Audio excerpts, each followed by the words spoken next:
इस केस में जस्टिस स्वर्णकांता जी के कोर्ट में ना तो स्वयं पेश होऊंगा।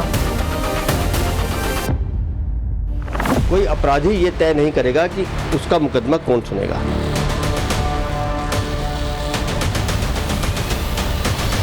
वैगनार में आए और सीधे शीश महल के पार्किंग लॉट में चले गए। आज इनके मुंह से मुखौटा उतर गया है।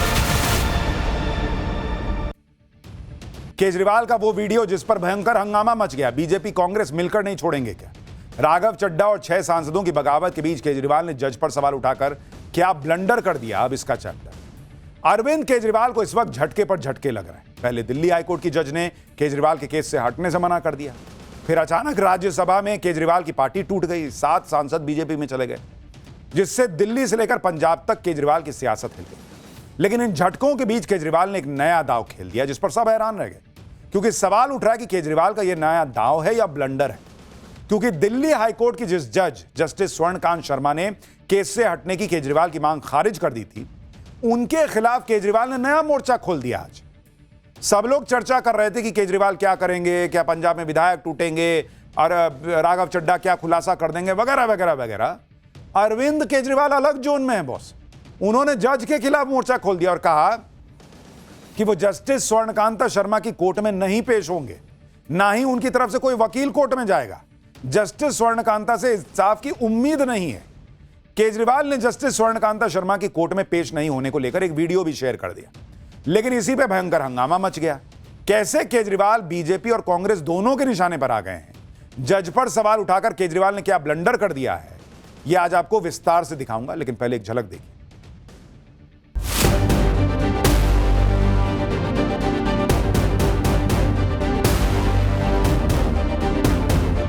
कि मैं इस केस में जस्टिस स्वर्णकांता जी के कोर्ट में ना तो स्वयं पेश होऊंगा। कोई अपराधी ये तय नहीं करेगा कि उसका मुकदमा कौन सुनेगा।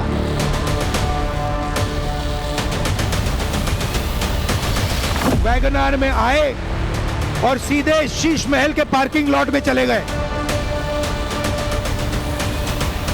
आज इनके मुंह से मुखौटा उतर गया है। अरविंद केजरीवाल ने आज दिल्ली हाईकोर्ट की जस्टिस स्वर्णकांता शर्मा को एक चिट्ठी लिख दी। केजरीवाल ने जस्टिस स्वर्णकांता शर्मा से इस केस से हटने की अपील की थी, जिसे जस्टिस स्वर्णकांता शर्मा ने बाकायदा एक एक पॉइंट बताते हुए खारिज कर दिया। उसके बाद अब केजरीवाल ने जस्टिस स्वर्णकांता शर्मा के नाम चिट्ठी लिखी और वीडियो भी जारी किया, और इसमें केजरीवाल ने कहा कि अपनी अंतरात्मा की आवाज सुनते हुए महात्मा गांधी के सत्याग्रह का रास्ता अपनाने का उन्होंने फैसला किया है। शराब नीति घोटाले केस में दिल्ली हाईकोर्ट में ना खुद पेश होऊंगा, ना ही मेरा कोई वकील मेरी तरफ से दलीलें रखेगा। केजरीवाल ने कहा कि हाईकोर्ट की जस्टिस स्वर्णकांता शर्मा से न्याय मिलने की उम्मीद ही नहीं है, यानी सुनवाई अभी शुरू भी नहीं हुई, उससे पहले ही केजरीवाल ने अपना सत्याग्रह शुरू कर दिया। हालांकि केजरीवाल ने यह भी कहा कि जस्टिस स्वर्णकांता शर्मा जो भी फैसला सुनाएंगी उसके खिलाफ सुप्रीम कोर्ट जाने का अधिकार उनके पास है। एक बार उनको सुनिए, फिर आपको फैक्ट्स बताता हूं। बापू के दिखाए रास्ते पर चलते हुए सत्याग्रह की भावना से अब मैंने फैसला किया है कि मैं इस केस में जस्टिस स्वर्णकांता जी के कोर्ट में ना तो स्वयं पेश होऊंगा और ना ही मेरी तरफ से कोई वकील पैरवी करेगा।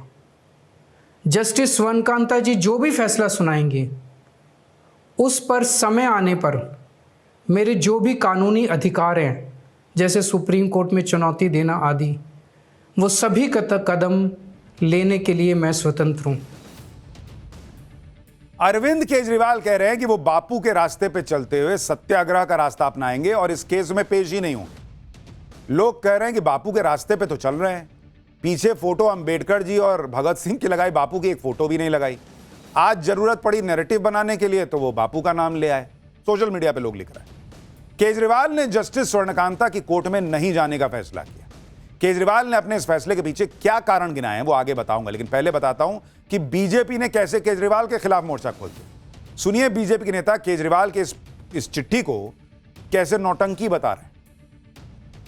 कोई अपराधी ये तय नहीं करेगा कि उसका मुकदमा कौन सुनेगा। और अरविंद केजरीवाल आप शराब घोटाले में अपराधी हैं, आपको सजा मिलनी है और उस सजा के डर से आप जिस तरह की राजनीतिक नौटंकी कर रहे हैं, इस लोकतंत्र में ऐसा नहीं चलता। भ्रष्टाचार के आरोप है और कब से, जिसके ऊपर आरोप है वो तय करेगा कौन से जज इस बात को सुनेंगे या नहीं सुनेंगे, ये तो कोर्ट तय करेगी। वो न्यायालय पर दबाव बनाना चाहते हैं और वो दबाव की राजनीति करके ही यहाँ तक पहुंचे। सब पे, संसद पे दबाव बनाया था, उन्होंने नेताओं पे दबाव बनाया, अब वो न्यायालय को भी नहीं छोड़ रहे।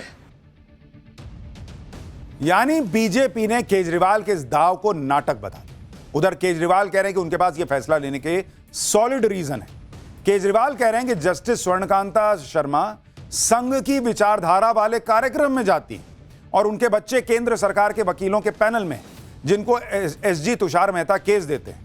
यह कॉन्फ्लिक्ट ऑफ इंटरेस्ट का मामला है। ऐसे में उन्हें जस्टिस स्वर्णकांता से न्याय की उम्मीद नहीं है। एक बार उनको सुनिए। पहला कारण ये कि आरएसएस की जिस विचारधारा वाली सरकार ने झूठे आरोप लगा के मुझे जेल डाला, जज साहिबा ने स्वयं माना है कि उस विचारधारा से जुड़े संगठन अखिल भारतीय अधिवक्ता परिषद के मंचों पे वे कई बार जाती रही हैं। दूसरा कारण कन्फ्लिक्ट ऑफ इंटरेस्ट। कोर्ट में मेरे विपक्ष में केंद्र सरकार की सीबीआई है और जस्टिस स्वर्णकांता जी के दोनों बच्चे केंद्र सरकार में काम करते हैं। तुषार मेहता जी दोनों बच्चों को केस देते हैं। क्या जज साहिबा उस वकील के खिलाफ फैसला कर पाएंगी?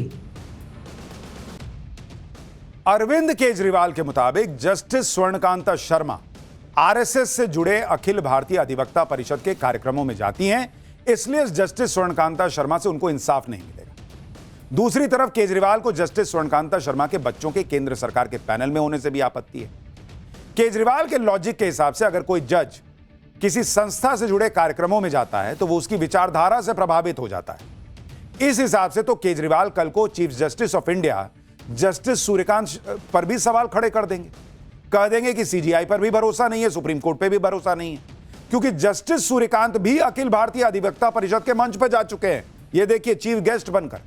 ये तस्वीरें 26 दिसंबर 2022 की हैं, जब अखिल भारतीय अधिवक्ता परिषद के कार्यक्रम में जस्टिस सूर्यकांत चीफ गेस्ट बनकर गए थे और उसी कार्यक्रम में गेस्ट ऑफ ऑनर के तौर पर स्वर्णकांत शर्मा भी गई हुई थी। जस्टिस सूर्यकांत उस समय सुप्रीम कोर्ट के जज थे, चीफ जस्टिस तब नहीं बने थे, और अखिल भारतीय अधिवक्ता परिषद के कार्यक्रम में जस्टिस सूर्यकांत का सम्मान भी हुआ था।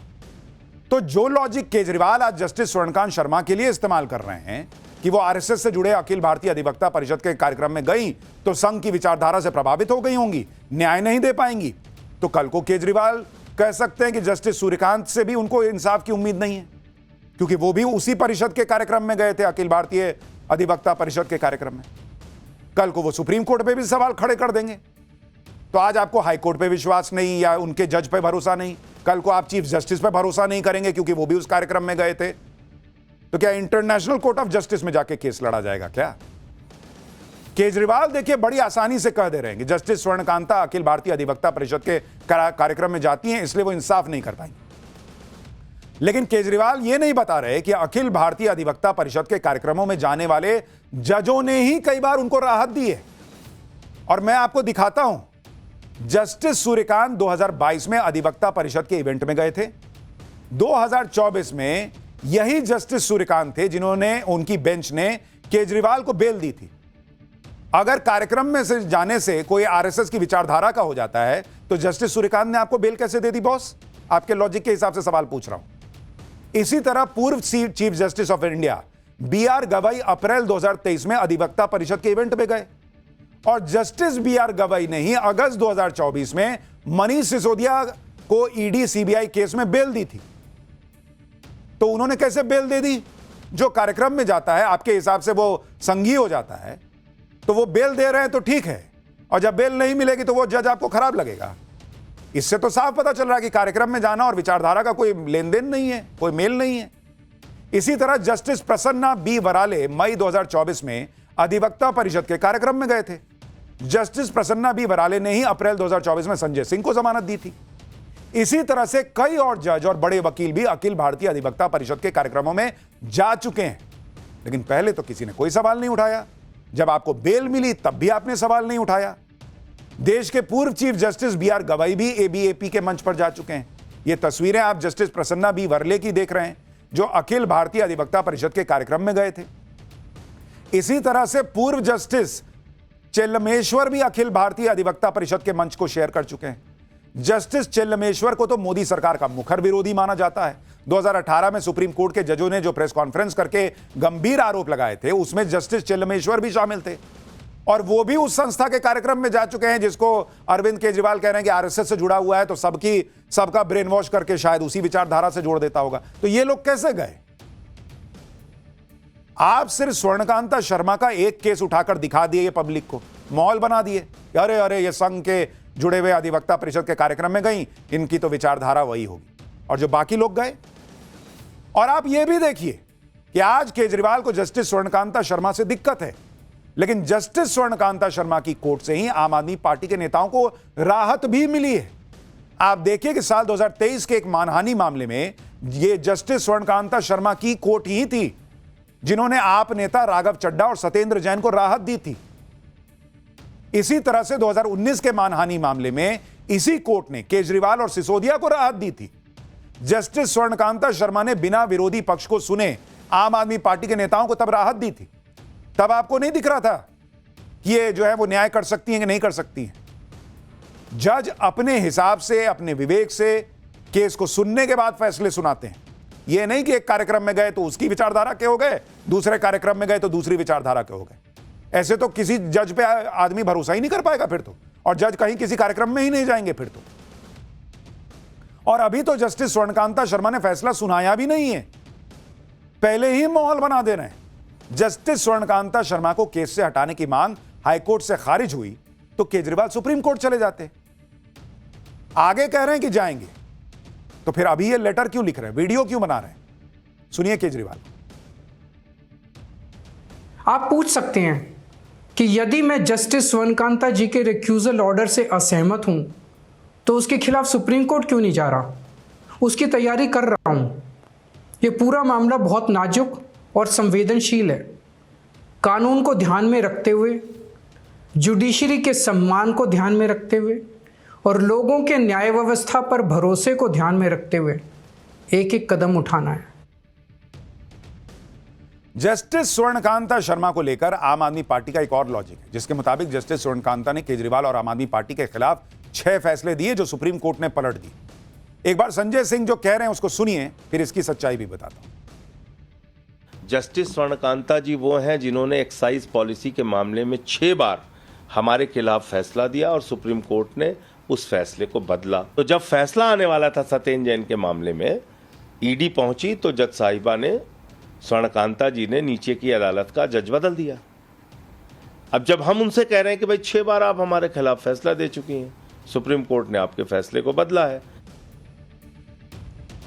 आम आदमी पार्टी जिन 6 फैसलों की बात कर रही है उसके बारे में भी आपको बताता हूं कि वो थे क्या और सुप्रीम कोर्ट ने जस्टिस स्वर्णकांता शर्मा के उन फैसलों पर कहा क्या था। केजरीवाल ने दावा किया कि मनीष सिसोदिया को हाईकोर्ट ने एकदम आरोपी ही बना दिया था, लेकिन सुप्रीम कोर्ट ने फैसला पलट दिया, इसलिए उनको शक है कि उन्हें न्याय नहीं मिलेगा। सच्चाई यह है कि केजरीवाल और उनके साथियों के केस जस्टिस स्वर्णकांता के पास आने से पहले दूसरी बेंच के पास गए और वहां भी उन्हें मुंह की खानी पड़ी थी। और तो और सुप्रीम कोर्ट ने इस केस की मेरिट पर कुछ भी नहीं कहा था। केजरीवाल को कई बार जमानत नहीं मिली और वो जमानत वाले केस जस्टिस स्वर्णकांता शर्मा के पास गए भी नहीं थे। सीबीआई अरेस्ट केस में केजरीवाल की गिरफ्तारी को सही ठहराने वाली कोर्ट जस्टिस स्वर्णकांता शर्मा की नहीं थी। ईडी के केस में केजरीवाल की जमानत पर स्टे लगाने वाली कोर्ट भी जस्टिस स्वर्णकांता शर्मा की नहीं थी।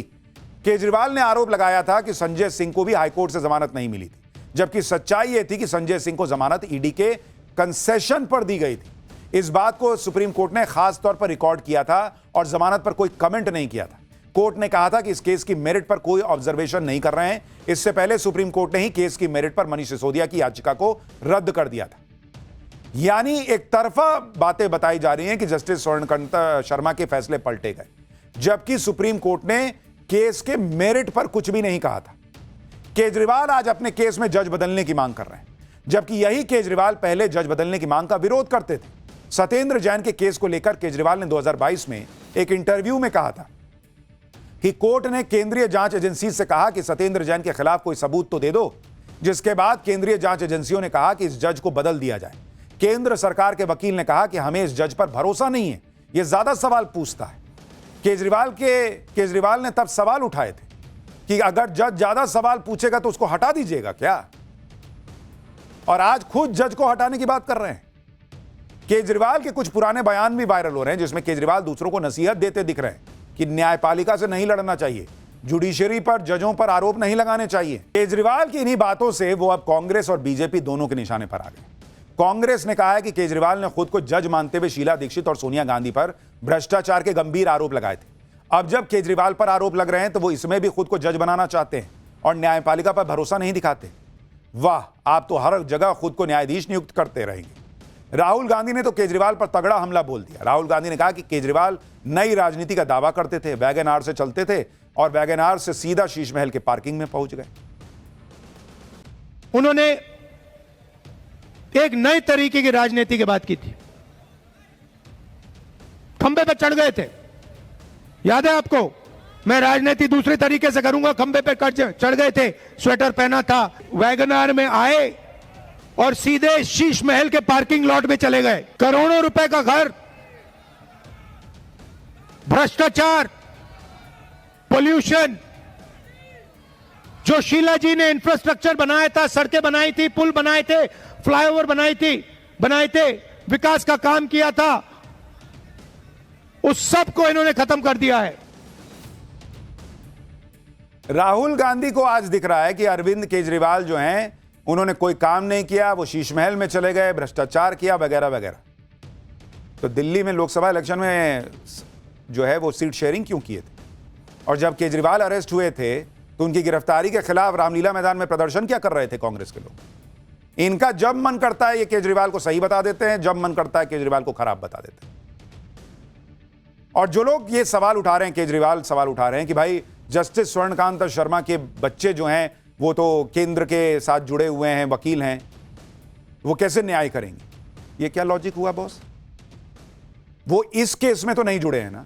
इस केस में होते तो चलिए भाई, वकील बच्चे हैं, मां जो है वो जज है, कैसे न्याय कर पाएंगे? तब समझ में आता। वो कहीं कोई काम करेंगे तो वो क्या करें? जस्टिस स्वर्णकांता शर्मा कि मैं इतने साल मेहनत की, मैं जज बनी, अब मेरे बच्चे वकील बन गए तो मुझ पे तो कोई भी कभी भी सवाल उठा देगा, तो अब मैं जज ना रहूं, घर बैठ जाऊं। और जब आपको जो राहत दे रही थी केसेस में, तब उनके बच्चे आपको नहीं दिख रहे थे। और इस हिसाब से तो कल को कोई भी उन पे सवाल उठा देगा, किसी पे भी सवाल उठा देगा। इस लॉजिक से जो अभिषेक मनु सिंघवी हैं वो कांग्रेस के नेता हैं, लेकिन केजरीवाल का केस लड़ते हैं, ममता बनर्जी का केस लड़ते हैं। तो क्या वो कांग्रेस पार्टी में इसलिए केजरीवाल को हरवा देते हैं क्या, या ममता बनर्जी को हरवा देते हैं क्या? भाई जो वकील अपना काम करता है अपनी शिद्दत से करता है, इसमें क्या कॉन्फ्लिक्ट ऑफ इंटरेस्ट है अगर वो उस केस में उनके बच्चे शामिल नहीं है तो?